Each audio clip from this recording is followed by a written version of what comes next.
Interesting thought है जो मैंने कहीं पढ़ा कि कोई एक गूगल का एम्प्लॉई है जिसने जॉब छोड़ दी क्योंकि उसने कहा कि जो एआई है वो सेंटिएंट है, यानी वो लिविंग है। उसने कुछ ऐसा होता हुआ देखा बैक एंड पे जो यूजुअली लोग नहीं देखते हैं। उसका ये फियर था कि AI is sentient in the sense कि एआई इज कॉन्शियस। तो व्हाट इज योर थॉट, क्योंकि आप भी पीछे से इसके ऊपर काम कर रहे हो, जिस तरीके से ये सॉल्यूशंस निकाल रहा है। अभी आपने बताया कि जो आपने एप्लीकेशन बनाई उसमें ऐसी ऐसी चीजें इसने कर दी जो आपने नहीं बताई थी, करने को नहीं कही थी, फिर भी इसने कर दी। राइट। तो क्या ये कहना गलत होगा कि in future AI is going to be very near to conscious और सेंटिएंट बीइंग्स?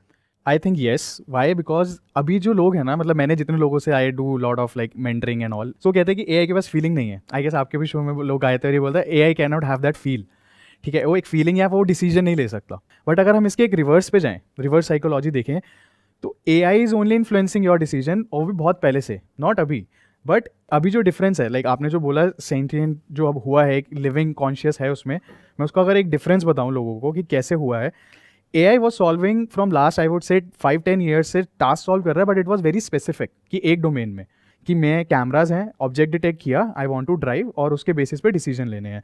देन एक हेल्थ केयर में ट्यूमर डिटेक्शन, एक एआई को, डीप लर्निंग मॉडल को हमने इमेजेस दिखा दी एक्सरे की, एक नॉर्मल, एक ट्यूमर से कैंसर डिसीज, उसको ट्रेन कर दिया, and it is like now predict seeing the image कि ये बंदे को कैंसर हो सकता है। कितनी एबिलिटी है? 90% accurate, 95, and it has achieve more than 95% accuracy. तो स्पेसिफिक हो गया बेसिकली, वो स्पेसिफिक टास्क एक सॉल्व कर रहा था, and that is limited, and हम लोग भी यही सीख रहे थे। एआई अभी तक एक टास्क कर रहा था, but now it can handle multiple task at the same time, कि वो अपनी लर्निंग से, जो एक तरह से ह्यूमन लर्न करता है, और इसको मैंने लिंक किया अपने ह्यूमन माइंड से, तो विच इज़ वेरी सिमिलर।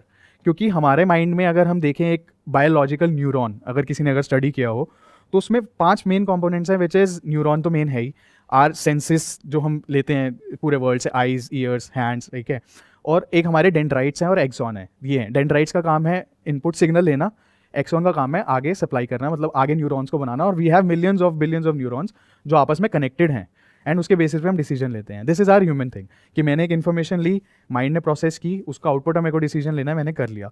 तो एआई भी सिमिलर है, क्योंकि हम उसको बोलते हैं आर्टिफिशियल न्यूरल नेटवर्क, उसका नाम ही यहीं से आया, आर्टिफिशियल न्यूरल नेटवर्क।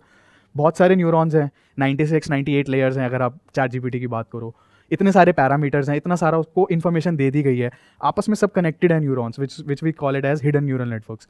सो आपस में सब कनेक्टेड है, जैसे ह्यूमन ब्रेन कनेक्टेड है neurons. If I see my life schedule की सुबह से लेकर शाम तक जो मैं चीज़ें करता हूँ, या एक ह्यूमन नॉर्मल करता है, वो एआई कर रहा है, एंड उसका बेसिक वही है जो न्यूरल नेटवर्क्स हमारे हैं। क्योंकि अगर मेरे पास न्यूरल, मतलब मेरे बायोलॉजिकल न्यूरॉन्स डैमेज हो जाते हैं, मैं कुछ नहीं कर पाऊंगा उस केस में, बट मेरे सेंसेस लाइव हैं, सिमिलरली उसके भी न्यूरॉन्स लाइव हैं, एंड हम उसके बढ़ाए जा रहे हैं अभी। लाइक मुझे लगता है कि हाँ, वो स्टेज आ जाएगी, बिकॉज इन्फॉर्मेशन उसके पास अनलिमिटेड है।